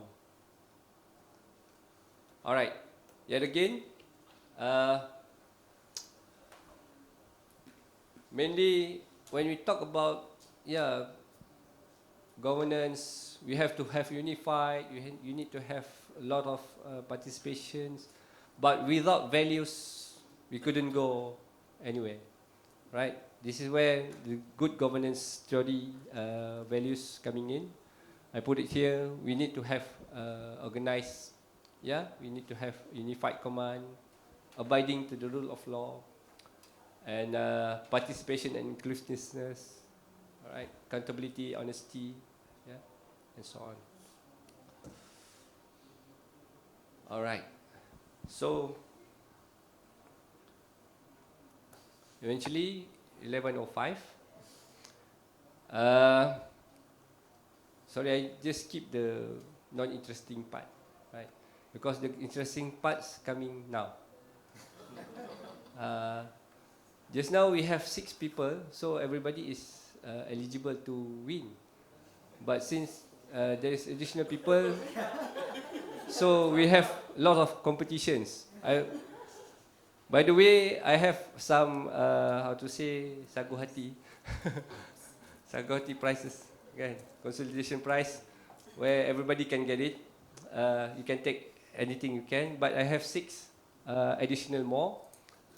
I don't know what to do. Actually, I have this challenge workshop. So the first 6 who could share this, this is exercises, workshop sessions. Everybody could participate. So the best 6 or the first 6 can gain some additional goodies. So, all right. The activities here is the challenge is to design a multi-actor and DRR initiative to develop a collaborative initiative that incorporates both DRR and also CCA. And then you can, namely, this is the guideline. You can name the initiative, activities, what is actors involved, resource and financing, the scope of project, and also outcome of the results. And mainly, you need to gain all of actors. So, anybody want to participate? Maybe you want to share any initiatives that you have in mind. Yeah. All right, the first one. Thank you. Okay, Assalamualaikum. Good morning. Okay, saya Nuruda. Okay, so actually I wear a few cap regarding that one. First, maybe untuk government tu, actually I board of sustainability committee for MBI Selangor, and then for academia, we do our research and Selangor Research Institute on the climate change on the performance for SME, and also I'm also the consultant and trainer for the climate change for the industry. So for this thing, what I can see is, because first, when the government have their policy, it's not meant to the public. That means not meant to the community, not meant to the. It's a high level. Kalau you tengok baca semua polisi, every policy memang cantik, but it's a high level. It's not have the implementation skills So kita tengok semua tak ada sampai dia ada gap on that part. So that's why inclusive of the sekali kita cakap pasal public listed companies kan kena buat climate risk. Tak ada seorang pun pakai Nahrim punya data. So when I propose to them to Nahrim, oh Nahrim not credible, not accepted by internationals. So this is the thing yang happen. So that's why last week I meeting dengan Nahrim to put on this thing. Because kita nak bawa Nahrim punya ni data. Because we have seen Nahrim because dia punya analysis until dia inform 6 km to 6 km. Dia ada. But yang kita pakai sekarang ni climate coastal is about 50 km to 100 km. It's not accurate, right? Tapi kita pakai climate coastal. Tadi you quote on the climate coastal punya ni kan. So that's why the first thing adalah bila cakap tentang government kat sini, everyone actually competing itself. Setiap ministry nak berlawan siapa yang climate, okay, siapa yang baik yang buat. And semua nak keluarkan polisi masing-masing. Termasuk sekali MITI pun ada on that one. So this is yang kita nampak lah kita kat bawah ni sebagai consulting ni lah untuk for the industry actually. Kita orang quite difficult nak implement. Sepatutnya kalau kita Nahrim lah, kita pakai Nahrim data untuk buat climate risk punya analysis, right? Tapi ni pun tak tahu nak buat apa pertama lah untuk bahagian government. So and then bila I cakap dengan orang, okay, why not Nahrim or some of the industry boleh kau tadi public policy you kata tadi boleh dapatkan public kan? Because kita nak tengok climate coastal tu yang Malaysia punya. So kalau Malaysia boleh come on that part, government put in as a money untuk yang tadi semua orang boleh gunakan. Tapi dia cakap tu, okay, it's not my part. Macam, oh yang ni orang ni punya bajet, yang ni bajet masing-masing. So jadi kita dapat satu centralized data untuk macam climate coastal Malaysia made. Macam tadi Selangor kan SCCC, even orang Selangor pun tak tahu wujudnya adaptation center tu. Bila I buat, because kita orang buat survey tau. Buat survey, dan dia kata, bila kita tak ada kat polisi Selangor, tak tahu pun. Even tu daripada 2024 rasanya. Betul? Masa launching 24. So, Selangor sendiri pun tak tahu yang industri Selangor tak gunakan juga yang climate tu. So, jadilah yang pertama tu kan. So, jadi dekat sini pendapat saya adalah macam cik cakap tadi kan, nak lantik jadi PM yang pertama. So, jadi kena unified dahululah. Yang saya mendapat lah tentang ni, unified. And then second thing, academic pun tadi. Because dia orang betul lah tadi cakap Dr. Fikri kan dia punya tu cakap semua orang ingat Nahrim macam kompetitor. And then dia tak gunakan each data tu. Dan sekarang ni data tu pun berbayar. So dia kata it's an effort. So this is the thing yang kita nak tengok macam mana kita boleh simplify lah kalau in term of APM dulu kan. So jadi kat sini lah yang saya, pendapat saya kalau kita boleh bekerjasama, yang kita boleh bawa kepada industri ataupun public to become, because okay, bila saya gunakan nak guna free ni, saya gunakan NADMA punya data kan, ada NADMA juga kan yang ada. Tapi dia kata okay, NADMA tak valid because NADMA based on the crisis event. So dia pakai consequences what need happen. It's not a scientific base. So this is the thing yang mungkin doktor boleh explain sedikit lah untuk kami macam mana kita nak solve on this issue. Alright. So again, back to my slides before. Eventually, during my study, the best solutions yang dibangkitkan from the responders mainly is because of the governance itself. Because we have two different ministries handling on disaster. Disaster is under the Prime Minister's office, but for the climate change is under the NRES. Alright, and they both have a different policy objectives, but yet again they have similar main objectives to ensure the community resilience, right? So this is the proposed coming from the respondents before, where the Prime Minister should initiate this kind of initiatives. You can see how the Amsterdam, where they have the Delta Commissioners under the Minister Office, right?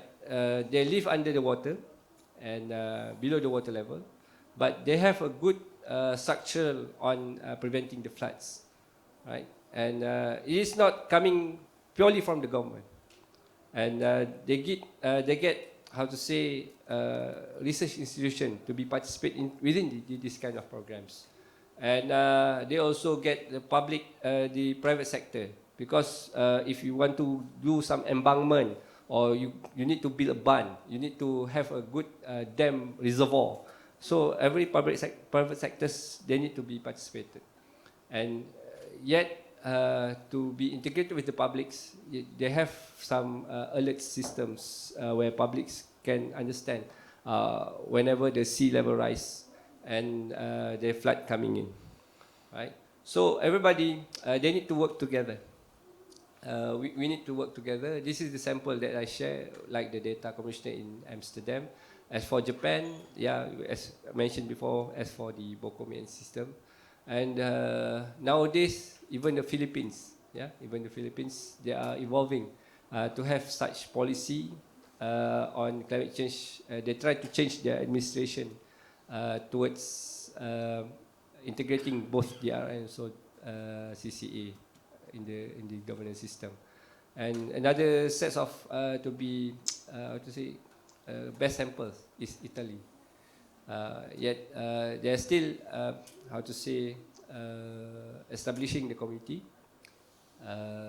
Just new 2025, so the outcome is not yet publicized, but the approach is much similar. All right. This is where, but in our Malaysian, the practices is quite challenging, because we have different governance system like Sabah Sarawak. We have different governance system we have the politicians as the prime minister, but again we have the SUK as the government officer, right? So they are sometimes contradict on the policy side and the documentation side and so on. This is the true Malaysian identity. Hopefully we can, based on this, design framework, hopefully we can resolve this kind of issues. Yes.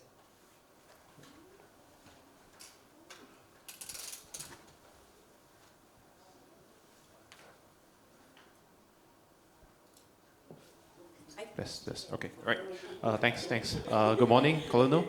My apologies for joining your talk late this morning. I fully agree and support that we all need to unify, but I also think a lot of our government agencies, they work in silos. And you have the federal government, you have the state government, you have the local government sometimes. So just two questions. So one question is, in the conversation about climate change and disaster issues in Malaysia, I think a lot of the work is being done by NATMA, by NRES. And how does the Malaysian Civil Defence Force come into all these stakeholder engagements? Like, do you guys actively provide feedback, or they will just ask you when they need your feedback? And secondly, when it comes to working with the government, you have their subsidiary legislations, you have their punca kuasa and their bidang kuasa. Sometimes the agencies will push the blame between one another. And I feel like our laws is very outdated and cannot save us in this era of climate emergency. So is there any conversation going on in the government? I know it's a very difficult question, and I don't want to put you in trouble. Yeah, definitely, because people getting confused. There's a lot of agencies in handling of disasters. Yet, as I mentioned, that there is no single agencies could resolve any disaster issue, right? Because everybody have their own parts. We have the bomba responding with the boats and so on. Even the civil defense also, we have the boats and so on. And sometimes the Ministry of Health, the KKM, the ambulance coming in. Because as I mentioned before, in working together within this kind of complex situations, we need a lot of resources, not limited into one resource, right? So the role of civil defense actually is not only focusing on responding, but again, as for civil defense, A.P.M., we are one of the Secretariat for Disaster Management in the states and also the district. Yeah, again, we have our parents in the central, which is the NATMA, National Disaster Management Agency, who only mainly focus on the policy making. But on the ground, people who manage the disaster and the districts is the A.P.M. and within to work together with the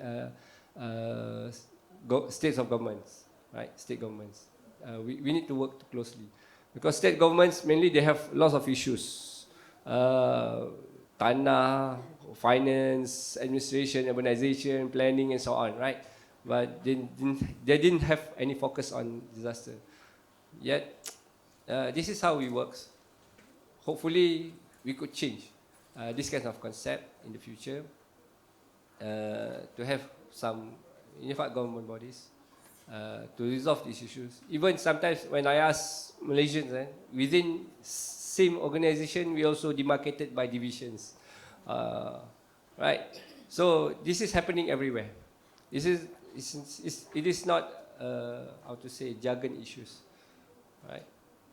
Yeah, we tried our best to serve, and especially we are now promoting the implementation of Rakan Natma or CDA, Civil Defence Auxiliary members, where everybody could participate within disaster management to get further involved, to understand what kind of scenario that we are happening right now, and what kind of aid that you could contribute, right? Even we are training the civil defense volunteers to face on disasters. That's why we try to promote the implementation of community-based disaster risk management at the local. So everybody, at least they know how to survive if they have been stuck into any kind of disaster. Not only focusing on floods, but because we are not trying to limit ourselves. We are now living in, how to say, multiple hazards, right? Even if you say the current issues is not only about El Nino only, but it is about the national security, right? How the states of China moving on, and the policy about the East war coming in, right? So, are you prepared in this time of crisis? All right. So there's lots of issues to be think of. Yet again, if we have a coordinated issues, because sometimes like COVID, you see, like COVID, I believe this is a good sample where everybody getting participate, even the public itself protect them, protect by using face mask. But sometimes there is also the guilt people, kan? But everybody's getting ready. Have you ever experienced any COVID before? No, right? But we get evolved from we evolve from that, and I believe the COVID-19 is the best benchmarking for our Malaysian how we could work together, right? Yes, Doctor.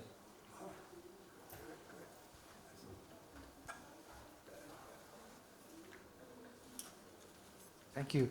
I really appreciate all the questions and the input so far. It's been very, very helpful. I just want to remind us that during the plenary we had YB Hannah Yo here, and a lot of what she talked about actually credited the planning agencies, including the city planning agencies, that from early on earmarked and demarcated areas for Kolam Takongan air. Early on in the development phases, but over time, that I don't have the actual numbers, I can't remember, but a significant proportion of them were surrendered to and alienated to private developers to develop, and of course this severely reduced the amount of water areas for routing water during extreme weather events. But if this is something that can be turned into a long-term development plan, it is something that clearly its time has come. Because after the second or third time your house has been flooded, you obviously know that the area where your house is built should actually not have been used for development, but should actually be one of the places that water is going to naturally flow to. So a network of Kolam Takongan air, actually which we already have the backbone in KL. We already have from the Muda dams area to all the way through to where these Kolam Takongan air are in the area around Batu, area. If you haven't been there, it's a very interesting place.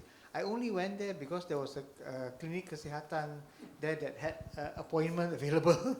But when I drove there, I mean, I will never drive there. Okay, so basically the way you get there is you take Jalan Kepong Baru, and where Jalan Kepong Baru joins Jalan Kuching, on the other side. On the other side, that's where all of these water bodies, lakes and dams are. There are some high rises there, quite high density, but it's a very interesting part of KL if you haven't been there. But the amenity is very clear. There's jogging trails around the lakes, there's areas where there's recreation and all these things. But this will definitely, I mean, and we already have a network, okay? Even though you look at the entrance from Federal Highway to Subang Jaya, there's a pond there, there's a jogging trail there. You go to Titi Wangsa, there's a lake there. So we really desperately need this interconnected network of kolam takungan, because the gamble that we are taking is when we roll the dice, we are gambling that it will not rain heavily everywhere at the same time. Right? Because memang macam ni, you will see tiba-tiba awan hitam and then angin kuat and then you're anticipating, you bring the baju in and everything. Right? Yeah. And then tak hujan. Then hujan sebelah. Right? Just half a kilometer away dah hujan. Right? And then you can see also when you're driving. Driving, tiba-tiba tiba-tiba berhenti. And then tengok jalan kering. That's the gamble we are taking, and that's what we take advantage of, because it's not going to rain heavily everywhere at the same time. So if you have this interconnected kolam takungan air, then where it rains will naturally by gravity flow to the places that it didn't rain. And then the ones that are nearest tepi laut, bila they overflow, then they will overflow into the laut. But the bottom line is we are actually conserving water. Because that is the management that we need. We need that hujan. Because the overall quantity hasn't changed, but the intensity occurs over short periods of time. Tapi there's too much runoff, we just lose it to the sea. Dia tak ada masa untuk menyerap dalam tanah to recharge the aquifers. Dia tak ada masa to actually be used by plants. The plants, 2 days later, the plants may be wilting already because it's so hot and dry. So this is one area, I think, and then we are starting off by having, first of all, the law to stop the conversion. Every place that's earmarked for kolam takungan, I make sure that it cannot be converted. Then those places that were converted, but memang nyata tak boleh, cannot survive, not sustainable. Whatever you build there is going to banjir. Those actually need to be reconverted back, and then those people need to be, if there's any sensible idea for relocation, that is one logic for relocation. But there has to be compensation, there has to be the right balance of compensation. But other than that, the rule of law there has to be no way to buy out a place that is reserved for kolam takungan air to development. And this is a bigger picture. I think that kerajaan is actually looking at how did it escape? Siapa kena bayar ke apa ke? So these are very real issues. This is real life. We can't avoid that, because if we pay for people to be educated to create the plan, takkan kita undermine it and then other people get paid to undo the plan, right? So this is a area of national maturity yang kita need to address head on, and I'm glad to see that at least my parliamentary representative of Petaling is brave enough to raise this up and then put it out there for actually all Malaysians to take action on. Yeah.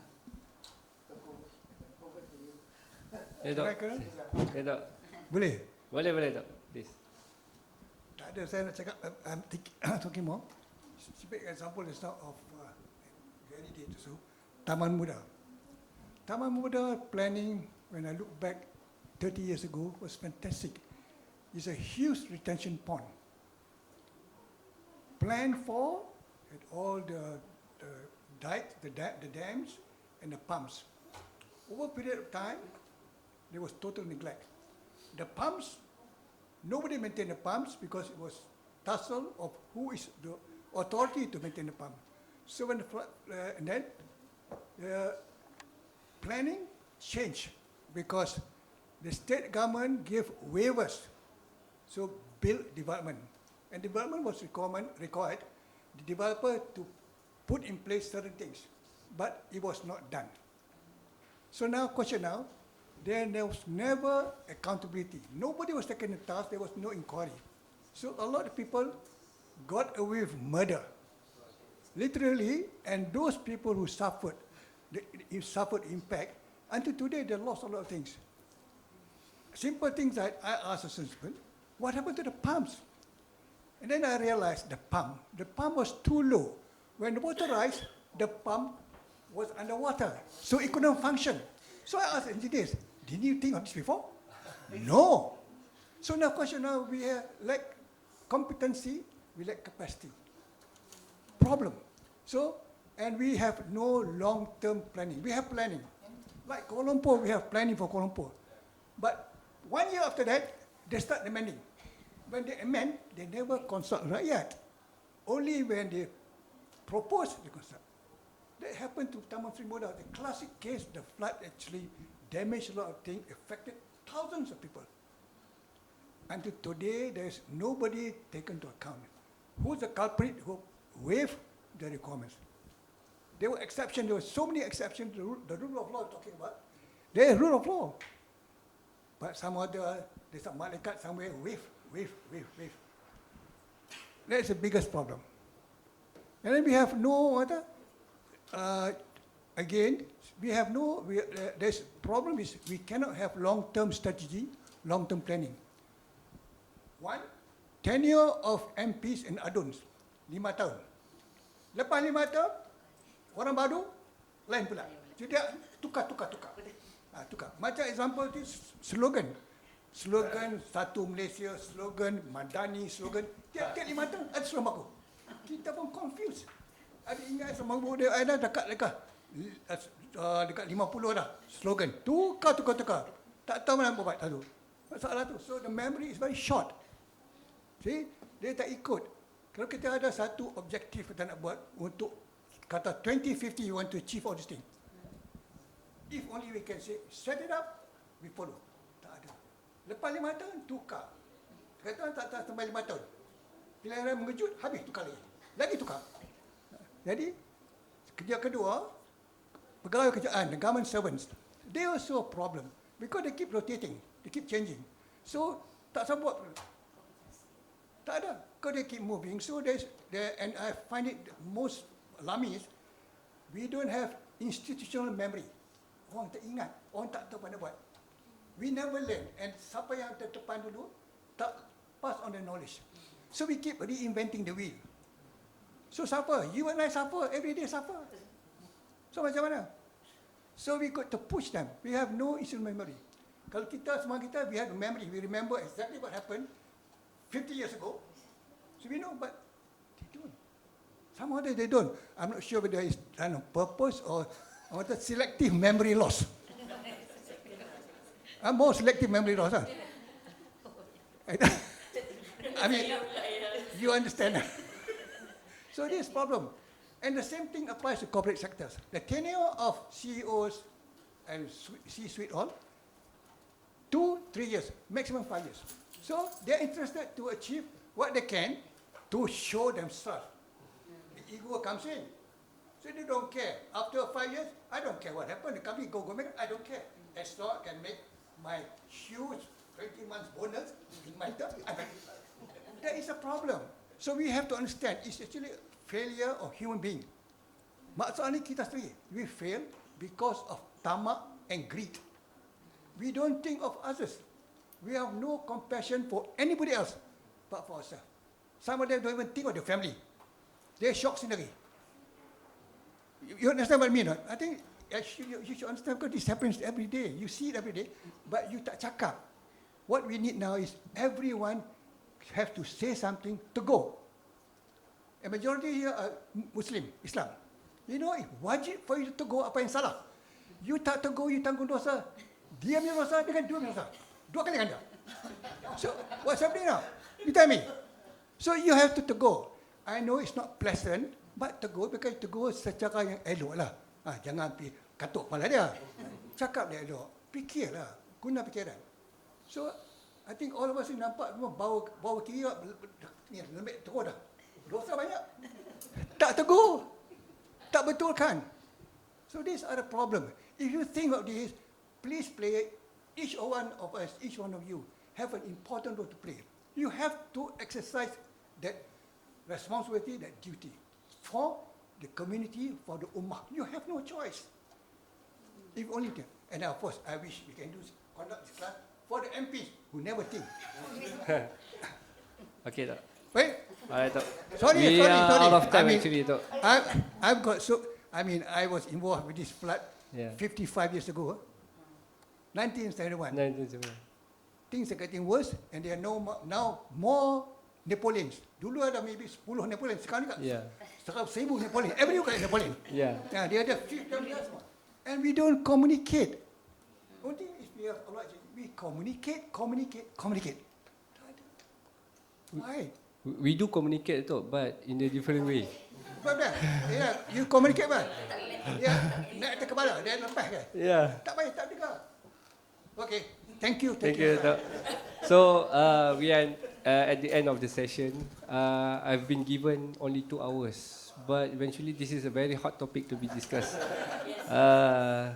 Yet, I have 4 who've been elected by my colleague here to be the most participated participants throughout this morning till this afternoon. So I would like to give to not me, select Junaidi select. Alright, so I would like to give to Miss Dura first. Alright, sorry. And then sorry, your name is Cik Zam. Cik Zam from Madnor. And then Miss Aina. And the last and foremost, the guy from here. Each per table lah. Adil kan? Mr. Fan. Okay, thank you, Mr. Fan. Alright. Thank you. So, each participant from each table, but I have remaining 2. I have a surprise questions. Whoever answered first can win this special tumbler. It's actually not special, specifically designed. So the first questions, everybody can participate. So the first question is, could you elaborate the terminology of disaster risk reduction? Yeah. Anybody? Could you elaborate the terminology of disaster risk reduction? Yeah. Simple question.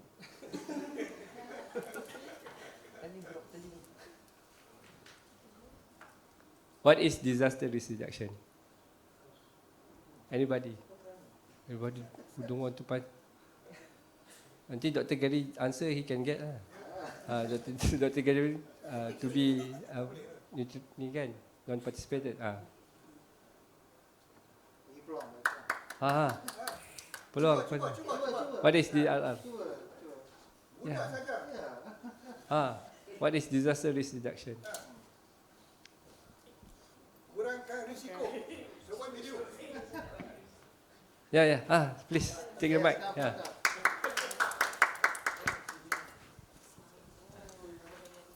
Hello. Okay. Hello. What is the risk? Disaster risk reduction. Disaster risk What is reduction is like the way to like reduce the risk. Alright. That is it like the initiative from the previous one is disaster risk management, right? But over the time we realize that we cannot manage the risk because like you said that the risk will always happen. So we need to it change to risk reduction because like we need to prepare ourselves instead of just when that happen or instead of we only react when that happens. So we need to prepare ourselves more in terms of the risk reduction. So I think this disaster risk reduction is more like preparedness instead of the response itself. I think that's what. Okay, Cik Daniel, thank you very much. It's a very simple way, but the actual meaning is actually first to manage the residual risk of disaster itself, which is first to prevent a new risk to become, and then to manage the current risk, and don't forget to remove the residual risk, which is before, now and after. All right, so in a simple way. All right. Okay, next. The next question is a very simple question. Based on UNICEF 2023, how many populations will be displaced in Malaysia were expected? Oh, very simple.